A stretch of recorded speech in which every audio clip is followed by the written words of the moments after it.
Salam, salam, outsider. Le débrief commence maintenant.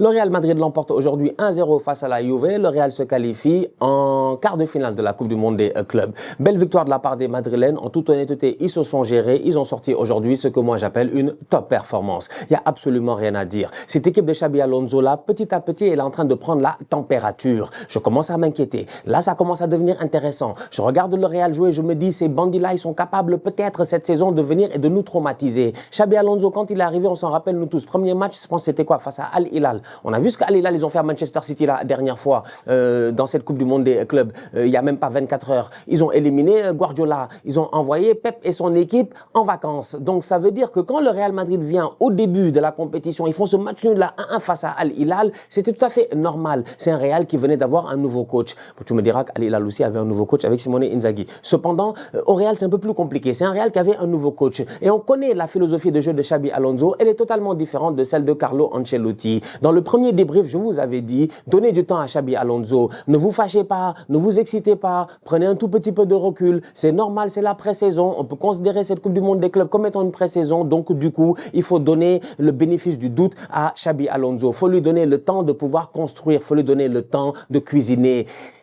de cook. Et là, en ce moment, il est en train de cook.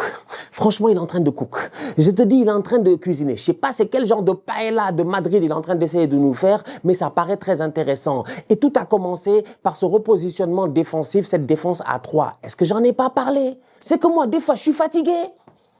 Des fois, je me fâche tout seul. Je me fâche tout seul. Je suis là, je me fâche tout seul. Je me dis, regarde-moi ces boys-là, dans les commentaires qui m'ont fatigué. Non, Stan, c'est-à-dire que tu as Méni, machin, vous m'avez trop fatigué. Vous m'avez fatigué, ça fait près d'une année. Ça fait une année, je dis bien, toute une saison, toute la saison dernière, que j'arrête pas de dire que Tchouaméni doit jouer en défense centrale. Qu'est-ce que j'ai pas entendu? Qu'est-ce que j'ai pas lu? Je vous ai dit que Tchouaméni doit jouer en défense centrale. Tchouaméni peut jouer au milieu de terrain. Je n'en disconviens pas. C'est un boy qui a été formé là-bas. Il peut jouer en tant que numéro 6, en tant que numéro 8. Il peut être très pertinent. Mais plus le temps avance, plus je regarde Aurélien Tchouaméni, plus je me dis que le boy, sincèrement, s'il joue en défense centrale, il va être plus à l'aise parce qu'il va avoir le jeu en face de lui. J'en avais parlé dans un débrief il y a je ne sais pas combien de mois en disant que le poste de numéro 6, ce poste de sentinelle là devant la défense, c'est un poste très très technique. Il faut être capable de jouer face au jeu et dos au jeu. Il n'y a pas beaucoup de boys qui sont capables de jouer face à leur propre gardien de but. C'est très très difficile. C'est ce qu'a fait Sergio Busquets Prime pendant des années et des années. Busquets, il était là, il regardait les, comment il s'appelle, les Marc-André Ter Stegen, il regardait les, comment il s'appelle l'autre là, les Bravo là, qui était là à un moment donné, je ne sais même pas s'il a joué avec les Vitor Valdés, sûrement, il regardait les gars, il regarde ses propres défenseurs centraux, les Mascherano, les Carles Puyol, il y a le pressing derrière lui, mais lui on ne peut pas le presser. Sergio Busquets est un des rares joueurs de football, comme j'ai dit, c'est une orange, tu ne peux pas presser. Tu appuies sur l'orange, il n'y a pas de jus. Ça c'est Sergio Busquets. Donc du coup, ce poste-là, ce rôle-là, Xabi Alonso, il le connaît et Xabi Alonso a eu à l'occuper. Xabi Alonso n'est pas fou. Donc moi j'ai beaucoup de respect pour Tchouaméni. Sincèrement, c'est un joueur que j'apprécie énormément parce que je trouve que le boy, il est très bon. Mais moi, je trouve que Tchouaméni, tu le mets en défense centrale, tu vas avoir le maximum du potentiel de Tchouaméni. En ce moment, il est en train de nous le montrer. Il est en train de nous le montrer. Un Aurélien Tchouaméni, mais je vous dis bien, très intéressant. Pourquoi? Parce que dans les sorties de balle, il voit le jeu devant lui.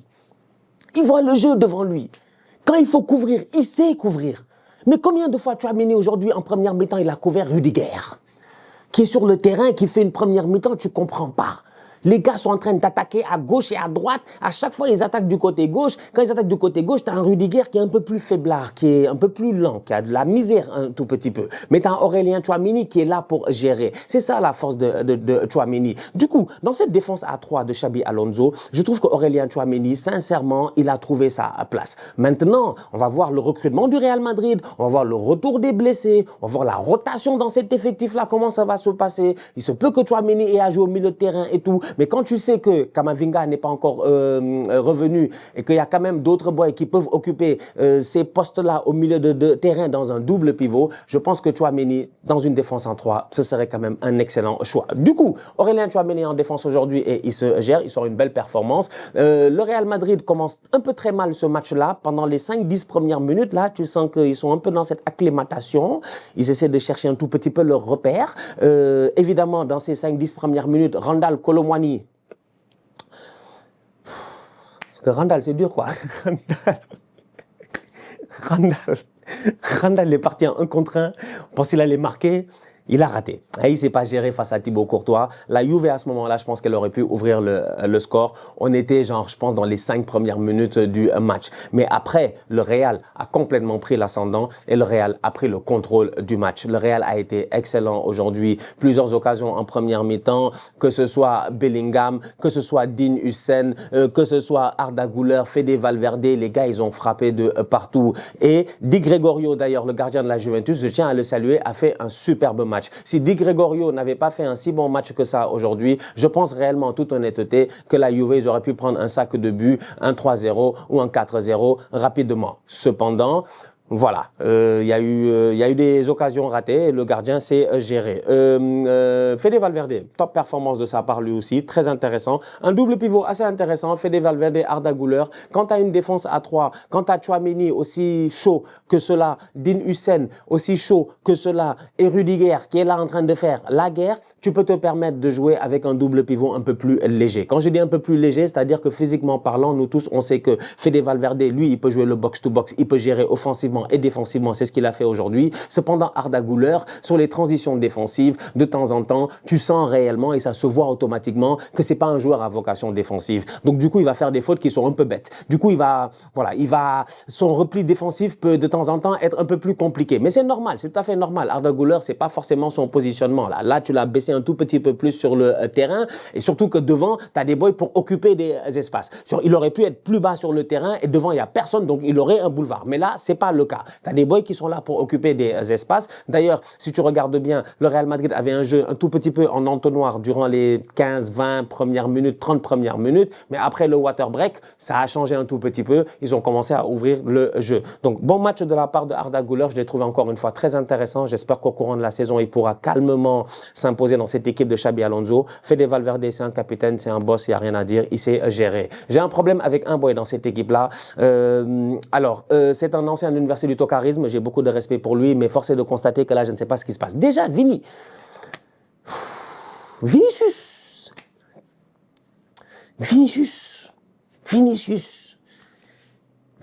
c'est quoi ça? C'est quoi ce match de Vinicius? Vous êtes satisfait du match de Vinicius? Vini est parti en 1 contre 1. Il y a Arda Güler qui est là.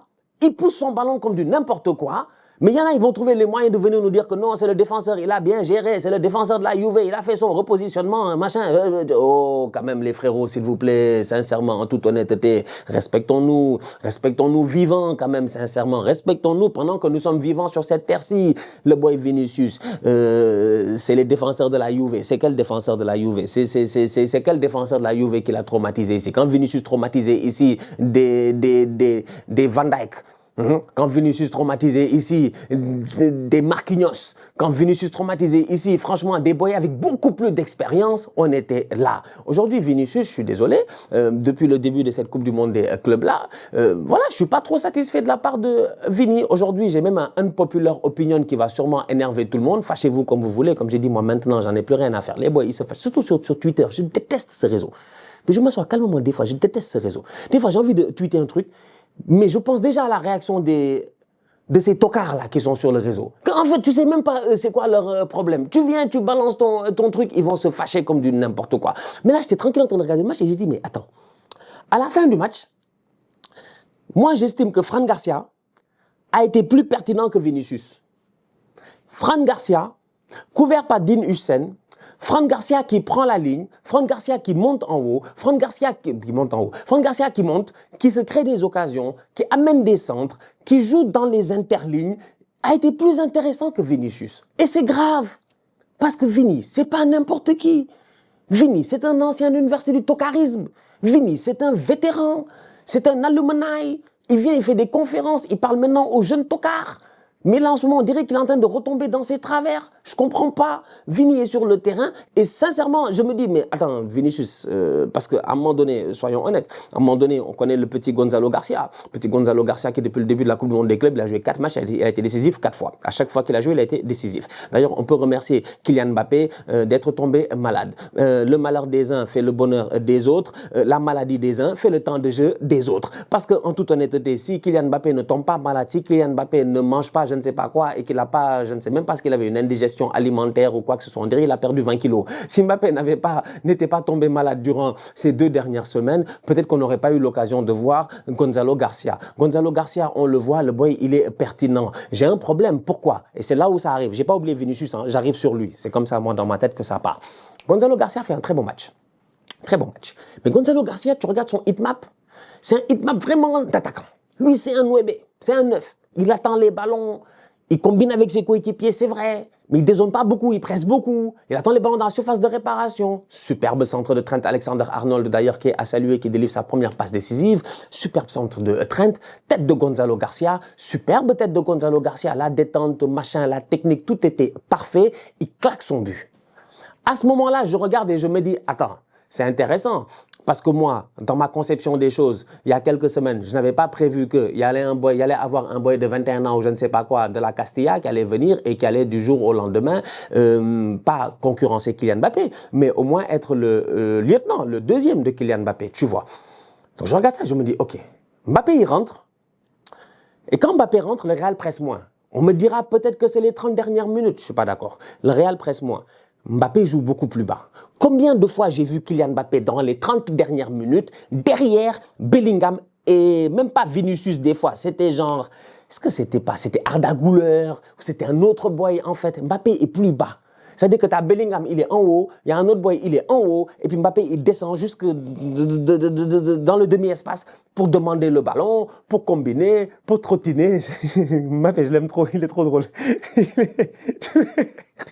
C'est vraiment la star qu'il pense qu'il est. C'est vraiment une star.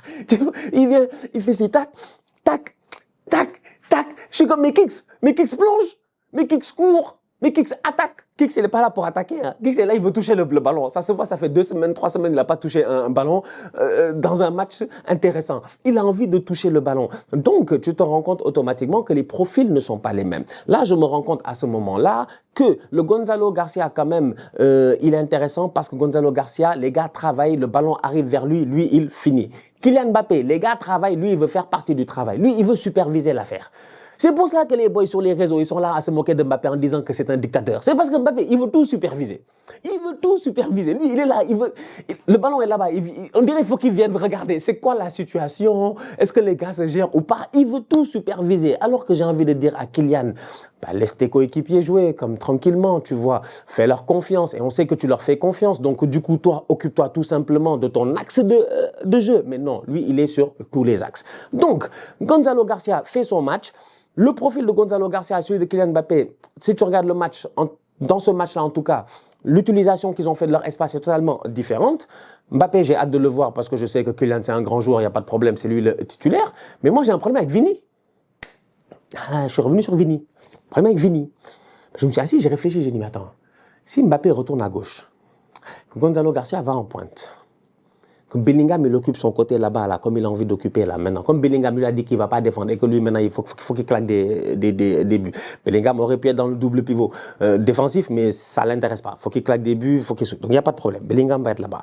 Rodrigo, il est où Rodrigo? Rodrigo est sur le banc.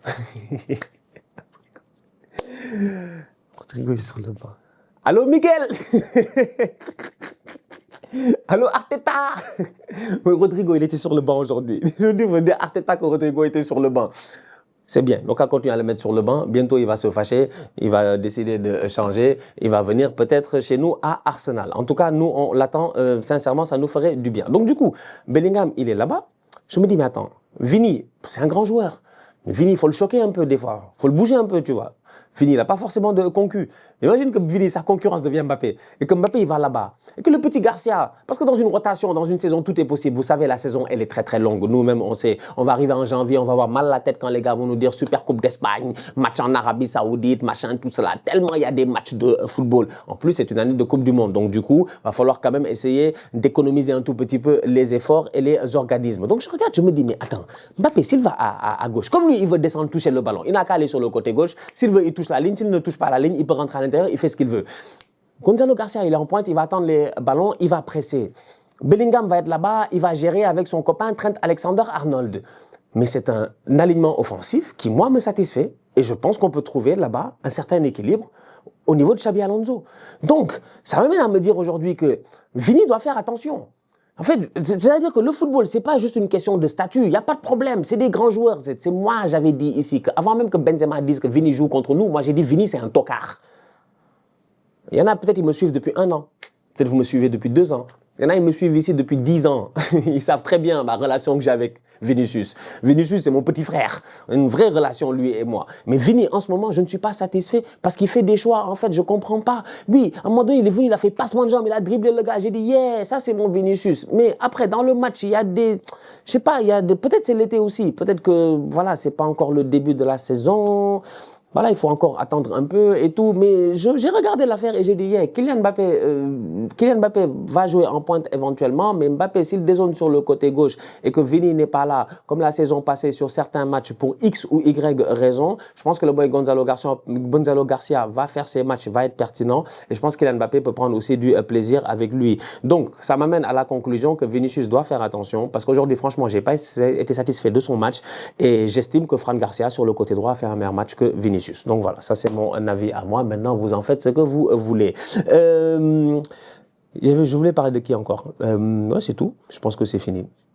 Je pense que c'est fini. Luka Modric, il est toujours là. Il a dit, va aller à l'AC Milan.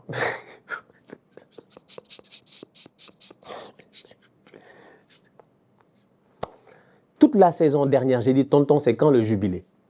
Le Real a dit, il ne renouvelle pas le contrat. En fait, le pire dans tout ça, c'est que Modric, c'est lui qui voulait rester, je pense. Je pense que c'est vraiment le Real. Ils ont dit, peut-être, ça suffit. Ça suffit. Ça suffit. J'ai dit, Modric, arrête.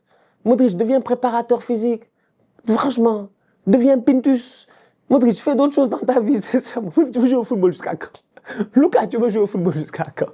Là, il va aller va en Arabie Saoudite, va en MLS. Je sais pas, fais-toi plaisir, sincèrement. Sincèrement, quoi. T'as vu le désert là-bas, là, en Arabie Saoudite, comment c'est sympa? T'as pas vu les hôtels, machin, on dirait des vaisseaux spatiaux? Moi, j'ai vu les stories de Konaté, tout ça. J'ai dit, non, mais c'est trop bien l'Arabie Saoudite en ce moment, sincèrement. C'est top. Regarde les États-Unis, leur président c'est un tocard, mais n'empêche que quand même, si tu regardes les États-Unis en tant que tel, ça peut être assez intéressant comme lifestyle et tout. Mais non, Luka, il a dit, il va faire la Fashion Week à Milan l'année prochaine. C'est que Luka, il nous fatigue. Bref, donc, Luka, oui, voilà.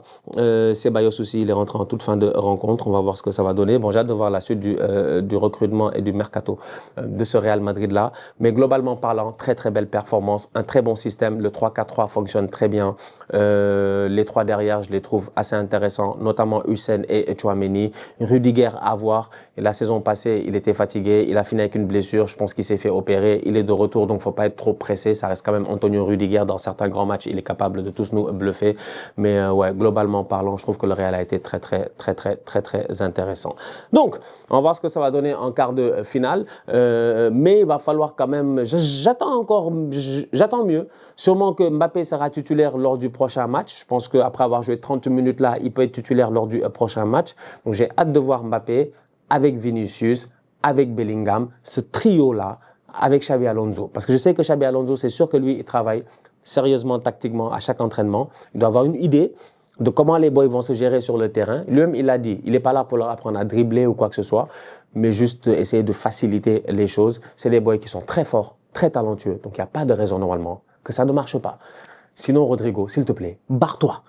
La famille, on se capte très bientôt pour une nouvelle vidéo. D'ici là, continue à liker, continue à partager. On s'abonne, on s'abonne, on s'abonne. On est ensemble, on reste en santé. C'est toujours le plus important. Tous outsiders.